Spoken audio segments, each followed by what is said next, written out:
Olá, meus queridos irmãos, amigos, familiares, a paz do Senhor Jesus. Deus abençoe a cada um de vocês. Espero que vocês estejam bem. Aqui quem vos fala é o irmão Diego Isidório. Hoje, pessoal, venho com mais uma lição bíblica da nossa escola bíblica dominical das Assembleias de Deus, né? A gente está aí num novo ano, iniciando aí o trimestre. Cada 3 meses temos um tema e a gente está com esta lição aqui, ó, que é em defesa da fé cristã. E eu estou fazendo esses vídeos, pessoal, que é para incentivar você a ir às escolas bíblicas dominical junto com a sua família, todo domingo às 9 horas da manhã. E talvez você ainda não adquiriu a revista, ou talvez você não teve tempo de ler a lição dessa semana, que vai ser a lição número 2, pessoal, ó. Somos cristãos. Então a gente tem aí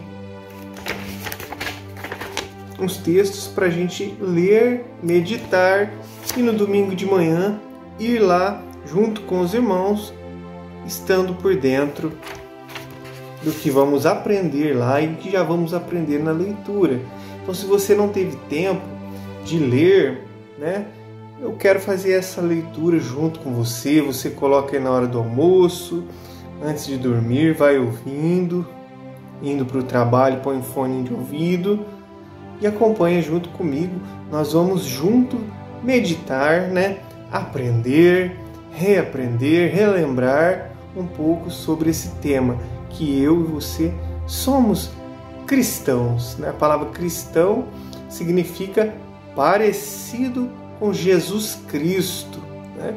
E para eu e você ser parecido com Jesus Cristo, a gente tem que conhecer Jesus Cristo. E a gente só conhece Jesus Cristo lendo a Bíblia Sagrada, que é a Palavra de Deus. Evangelho de Mateus, de Marcos, de Lucas, João, esses 4 evangelhos do Novo Testamento, você vai compreender quem é Jesus, o que ele falou, seus atos, como foi sua vida, né? O que ele ordenou, o que ele deixou para a gente de ensinamento. E também aí as outras cartas, Jesus escolheu 12 apóstolos, deu a eles o Espírito Santo de Deus, que também é Jesus, né? Que são 3 em 1, Pai, Filho e Espírito Santo.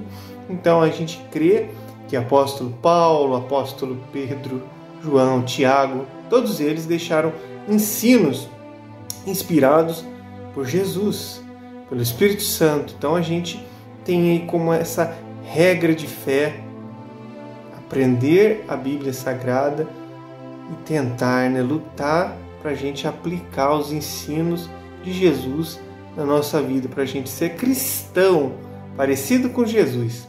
Não vou me estender muito, quero fazer uma breve oração e a gente vai começar aí a leitura. Vamos agora orar em nome de Jesus, né? Através do nome de Jesus Cristo e na fé em Jesus temos acesso a Deus Pai. Jesus intercede por nós. O Espírito Santo de Deus também intercede por nós com gemidos inexprimíveis, diz a palavra do Senhor. Vamos fazer um minutinho de silêncio e pensar no céu nesse momento, em Deus no trono, o Espírito Santo em volta e dentro da gente, nos ajudando, Jesus intercedendo lá no céu. Imagine o reino de Deus no céu, e você entrando, nós entrando na presença do Pai.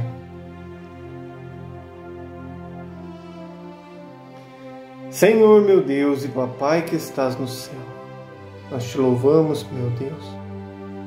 Te agradecemos, Senhor, por tudo que o Senhor tem feito por nós, por mais um dia de vida, pelo ar que nós respiramos, Senhor, pelo alimento, pão de cada dia, sua proteção, Pai. Muito obrigado, Senhor. Ora em favor da vida dessa pessoa que está assistindo esse vídeo, Pai. Que o Senhor aumente a sua fé, Que o Senhor a ajude, Senhor, em todas as suas necessidades. Que o Senhor tenha de misericórdia de nós e nos dá um entendimento pelo Teu Espírito Santo para a gente entender a Sua palavra. Abra o nosso entendimento, Senhor. E o Senhor possa transformar o nosso coração, Pai. Cada dia mais, né?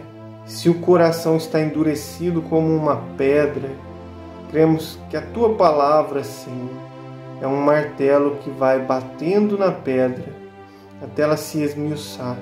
Sua palavra diz que o Senhor nos dá um novo coração disposto a obedecer os Teus mandamentos. O Senhor possa, nesse momento, transformar mais uma vez o nosso coração, Senhor, numa terra fértil, que a sementinha da palavra de Deus vai ser plantada agora, Pai. E que esta semente da palavra gere frutos, gere uma árvore com frutos dignos de arrependimento, para que a gente possa se arrepender dos pecados que a gente comete e parar de pecar, Pai. Para sermos parecidos mais com Jesus. Que essa árvore cresça e dê frutos, Senhor, no nosso coração. Frutos do Espírito Santo, bondade, humildade, mansidão, paciência, meu Deus, é tantos frutos que precisamos, Senhor, que esses frutos se encontram em Gálatas 5. Nos dá, Senhor, os frutos do Espírito Santo. É o que eu te peço nessa oração, Pai. Em nome de Jesus, fica conosco. Amém e amém. Irmãos, vamos ler agora a palavra do Senhor, lição número 2, do dia 12 de janeiro de 2025. Quero colocar aqui uma imagem, estou aqui com a minha revistinha, e que você possa ouvir aí com o coração aberto. Vou colocar uma imagem para me tampar e vamos concentrar na palavra de Deus nesse momento. Lição 2, somos cristãos. Texto áureo, Atos capítulo 15, versículo 19, diz assim, o texto base aqui da introdução da lição. Pelo que julgo que não se deve perturbar aqueles dentre os gentios que se convertem a Deus.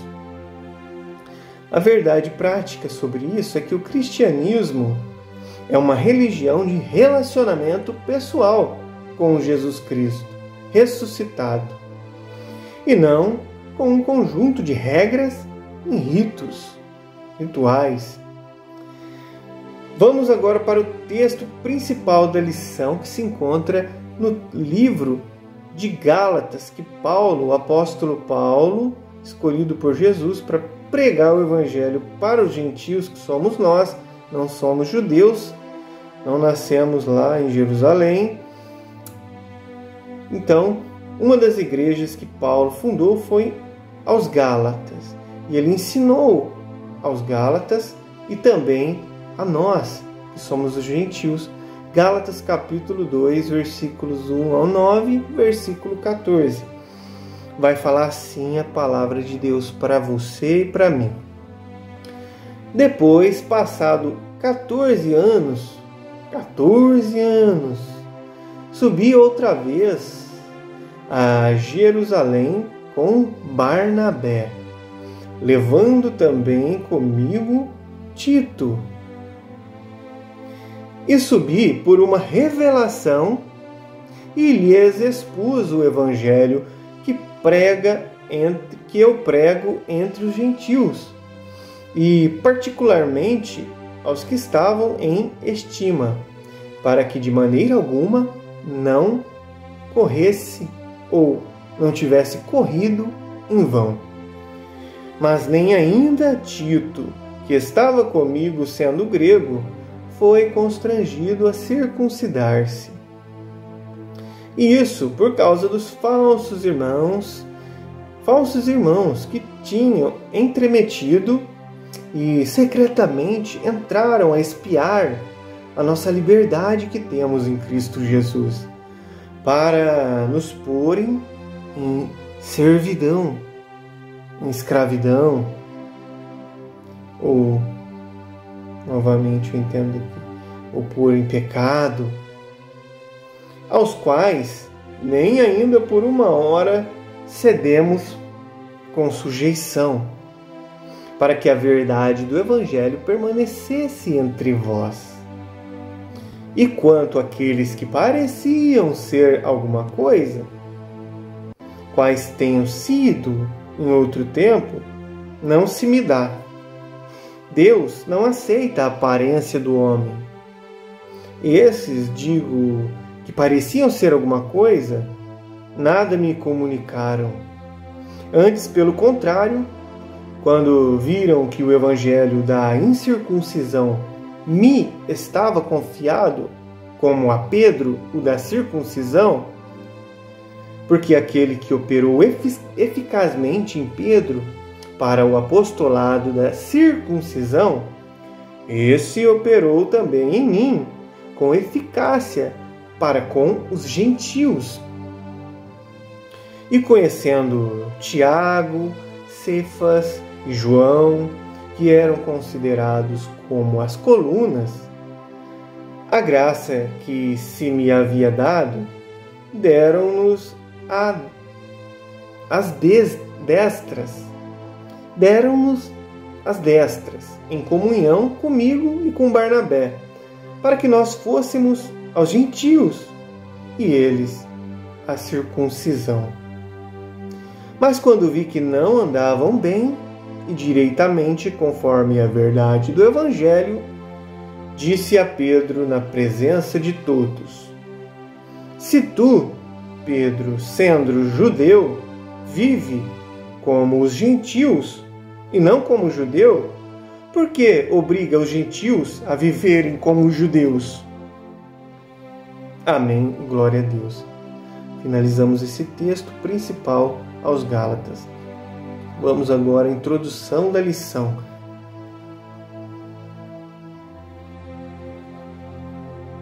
Na introdução diz assim, a igreja herdou dos judeus muitas ideias e práticas no campo teológico e ético, visto que a jornada histórica da igreja começou em Jerusalém, no dia de Pentecostes, numa comunidade judaica. E esses pontos de interseção levaram alguns a confundir a lei de Moisés com a graça. Nesta lição, veremos que Gálatas 2, esse texto de Gálatas 2, ele é um relato de um dos debates que mostram o limite entre judaísmo e cristianismo. E os apóstolos, principalmente Paulo, tiveram muita dificuldade de mostrar isso aos judaizantes. Tópico número 1 vai falar assim, prevenindo-se contra a tendência judaizante. Ou seja, o Evangelho de Jesus, ele não é para a gente se tornar um judeu, ter os costumes dos judeus, né? A gente que é gentil, que é de outra nação. Jesus salvou tanto judeus que se convertem, né? Que aceitam Jesus, quanto os gentios, que é a gente de outras nações. Então, os judeus seguiam lá muitos mandamentos e doutrinas do Antigo Testamento, práticas, né? Então, aqui o apóstolo Paulo e Jesus também, né, se preocupou em não querer colocar nos gentios essa prática, né? A prática dos judeus continuaria sendo as práticas, os costumes deles. Já não era para colocar os costumes dos judeus nos gentios. Então vamos para o ponto 1, que é prevenindo-se contra a tendência judaizante. Ponto 1. Subindo outra vez a Jerusalém. Gálatas 2 e 1. 14 anos depois da sua conversão a Cristo, olha, 14 anos depois que Paulo se converteu, Paulo sobe pela segunda vez a Jerusalém. Essa segunda visita foi por revelação, como diz Atos 11, 27. não sendo uma convocação pelos apóstolos para prestação de contas.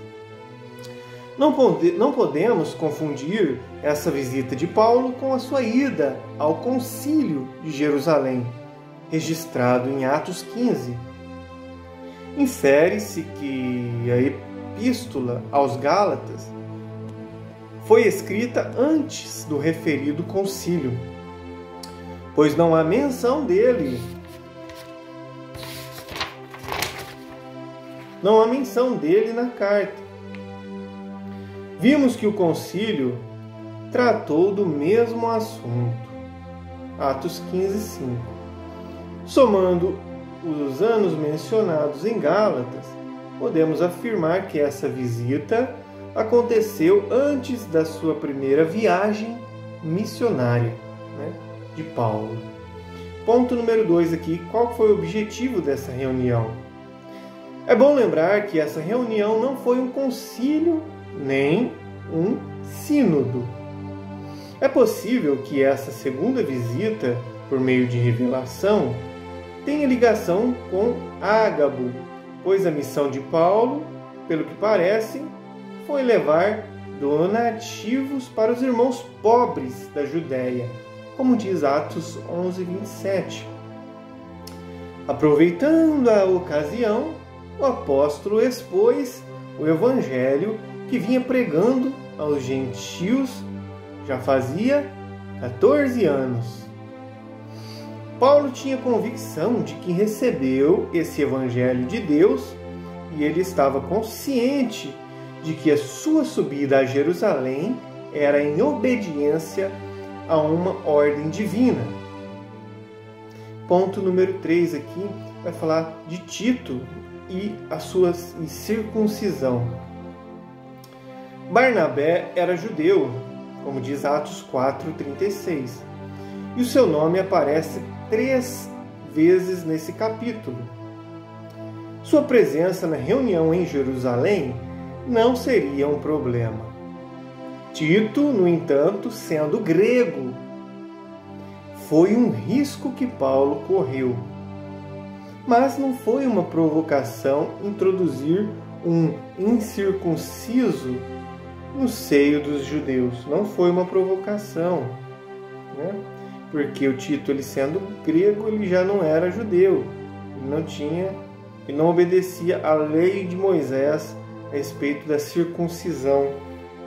Para quem não sabe, circuncisão era um ato que eles faziam nos nenezinhos lá, de fazer um corte lá na pontinha da glande, ensinar a obediência, marcar os judeus, obediência a Deus, marcar as pessoas que eram de Deus. Então, os judeus tinham esse costume, desde a época de Moisés, de circuncidar os nenezinhos. Já Tito, sendo grego, ele não obedecia à lei de Moisés. Mesmo assim, Paulo levou Tito a essa reunião. E aqui a lição está falando que não foi uma provocação introduzir um incircunciso no meio dos judeus. Os judaizantes queriam que Tito fosse circuncidado. Então as pessoas que eram de Jerusalém, judeus, queriam obrigar Tito a se circuncidar, ele sendo grego. Encontramos no Novo Testamento a compreensão e a tolerância de Paulo com os fracos na fé, a ponto de circuncidar Timóteo. Mas ele era judeu, pois sua mãe era judia, como diz Atos 16:3. No entanto, nessa reunião em Jerusalém, onde Paulo expôs o evangelho que pregava aos gentios, ele não cedeu nem um pouco, nem por uma hora. Isso por 2 razões. Tito era grego, e porque estava em jogo a verdade do evangelho e também o futuro do próprio cristianismo.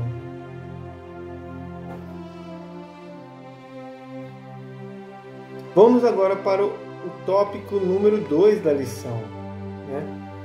A tendência judaizante no início da igreja, lá no comecinho da igreja, a tendência judaizante.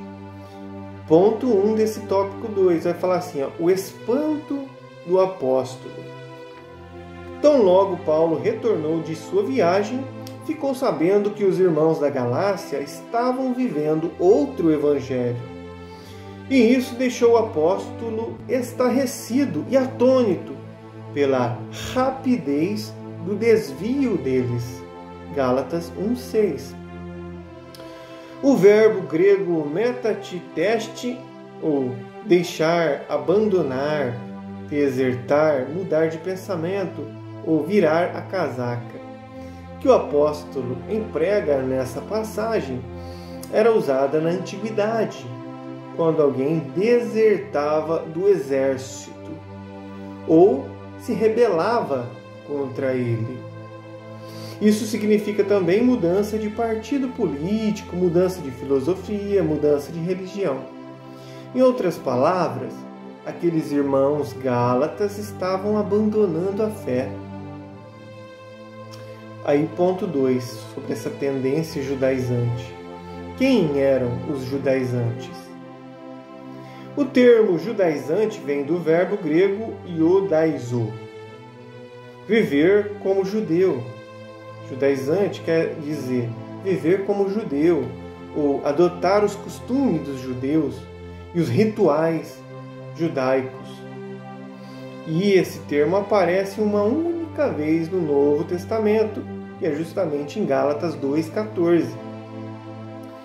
Eles eram opositores de Paulo, esses judaizantes, essas pessoas que estavam se convertendo a Jesus, mas queria que todo mundo seguisse o costume dos judeus. Eram os judaizantes. E eles eram opositores do apóstolo Paulo, identificados também como falsos irmãos. São reconhecidos no capítulo anterior, Gálatas 1:7, como os que se apresentavam como enviados por Jerusalém, a igreja mãe. Na verdade, esses homens saíram de Jerusalém por sua própria conta. Tiago negou formalmente as declarações deles, dizendo que não os havia enviado. Tiago negou, não falou que não tinha enviado eles, não. Esses judeus judaizantes, novos convertidos, como diz Atos 15:24. Eles eram legalistas dentre os judeus e por isso chamados de judaizantes. Esses judeus convertidos ao Senhor Jesus ensinavam que os gentios deveriam sim observar a lei de Moisés como uma condição para a salvação. Para ser salvo, esses judaizantes falavam que todo mundo tinha que obedecer a lei de Moisés, os costumes, tudo. Inclusive os de longe de Jerusalém, como diz Atos 15:1. Vamos para o ponto 3. O clima de tensão, ficou um clima tenso. Não é necessário muito esforço para perceber o quanto Paulo e Barnabé foram pressionados pelos judaizantes diante dos demais apóstolos de Jerusalém. À luz do versículo 9, parece que somente João, Pedro e Tiago estavam presentes. Os outros apóstolos deviam estar em plena atividade missionária em outras regiões. Os judaizantes, chamados de falsos irmãos, conseguiram furar o bloqueio e entraram sem serem convidados à reunião. Eram inimigos da liberdade cristã do Evangelho, de Paulo e do próprio cristianismo. Eles eram inimigos da liberdade cristã, eram inimigo do Evangelho, inimigo de Paulo, inimigos do próprio cristianismo. O pior de tudo é que essas pessoas estavam infiltradas dentro da igreja e conseguiam até entrar em reuniões apostólicas.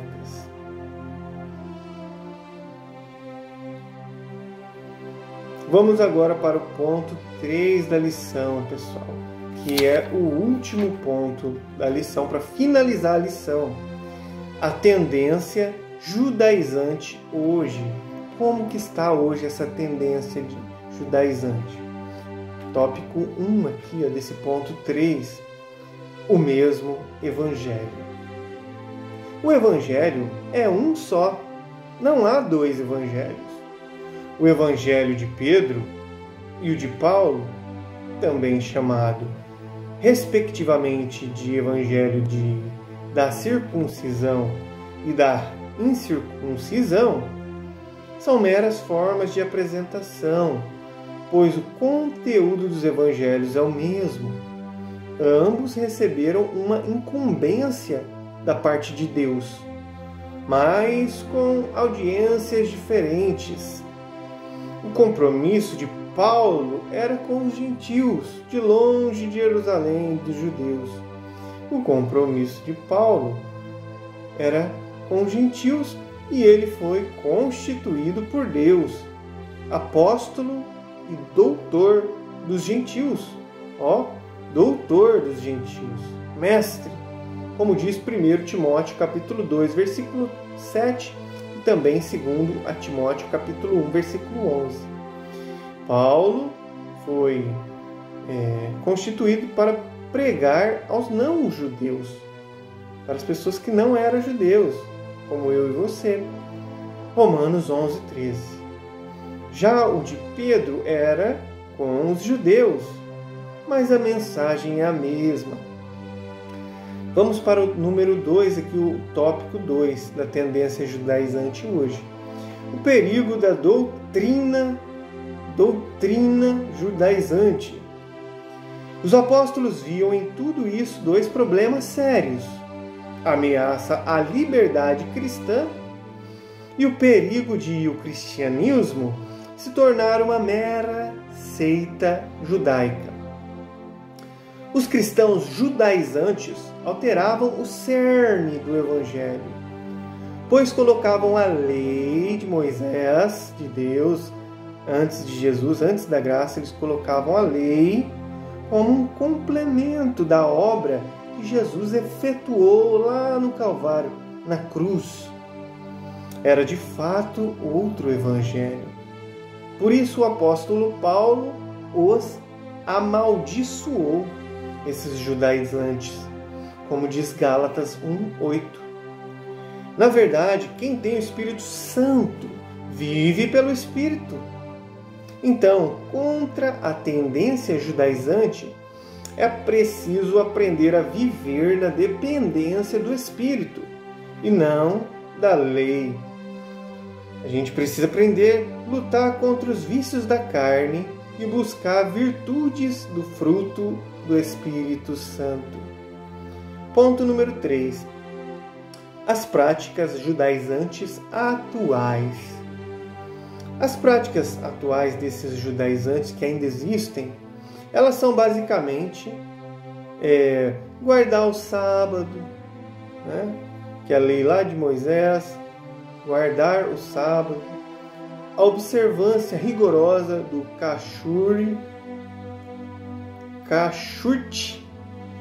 que é um termo hebraico para as leis dietéticas do judaísmo. Olha aí, a questão de comidas que os judeus seguem, muitos seguem até o dia de hoje. Outro ponto aí desse pessoal de hoje em dia ainda, que são os judaizantes, a liturgia na sinagoga, o uso de chafar, trompa, geralmente feita de chifre de carneiro, que eles usam, o uso de talit, que é um manto ou um chale usado para orar, sim, sobre os ombros, um chale na hora de orar, para fazer orações, o uso do kippar, o solidel que os judeus religiosos usam sobre a cabeça, né? Os judeus messiânicos, principalmente em Israel, seguem tradição judaica. Isso acontece simplesmente para preservar a identidade cultural deles lá e tem amparo neotestamentário. É alguém chamado estando circuncidado? Fique circuncidado.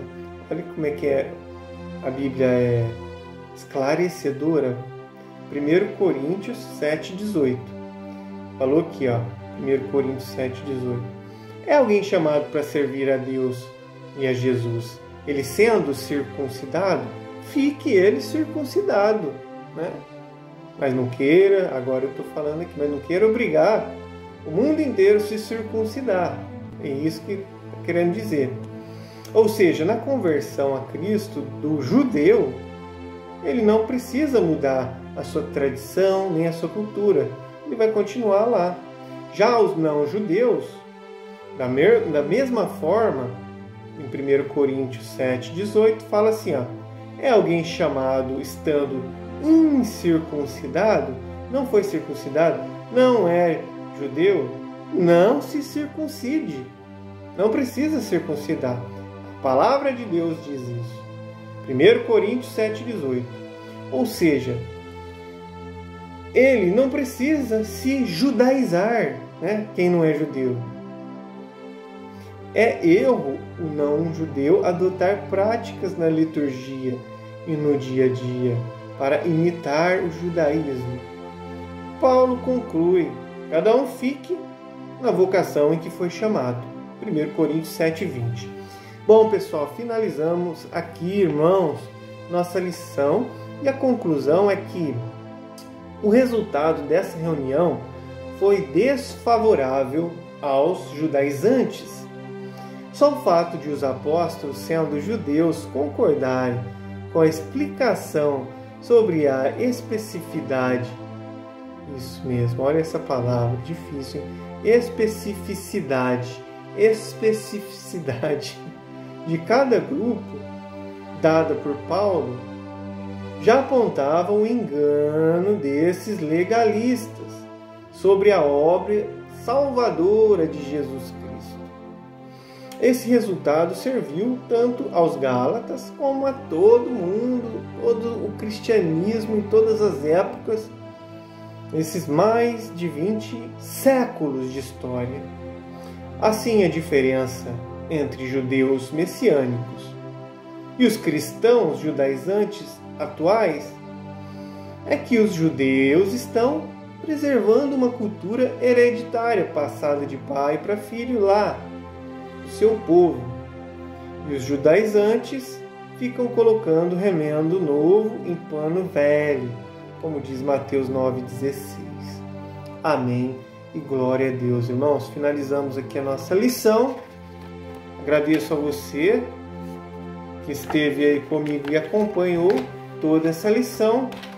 Esqueci de pedir, se você não é inscrito no canal, inscreva-se no canal para dar uma força para esse canal crescer, o reino de Deus avançar. Para o YouTube indicar esse vídeo para outras pessoas, precisa que você clique ali num joinha que tem ali. O YouTube entende que você gostou do vídeo e vai direcionar o vídeo para outras pessoas, né? Se você não dá o like ali, o vídeo vai ficar parado, ele não vai ser repassado para outras pessoas. Fim de vídeo, irmãos. Lição terminada. Aguardamos você, Deus Pai, Deus Filho, Deus Espírito Santo. Aguardo você e sua família todo domingo às 9 da manhã nas Assembleias de Deus para o estudo da Palavra de Deus. Amém? Que Deus te abençoe e até a próxima. Fique com Deus.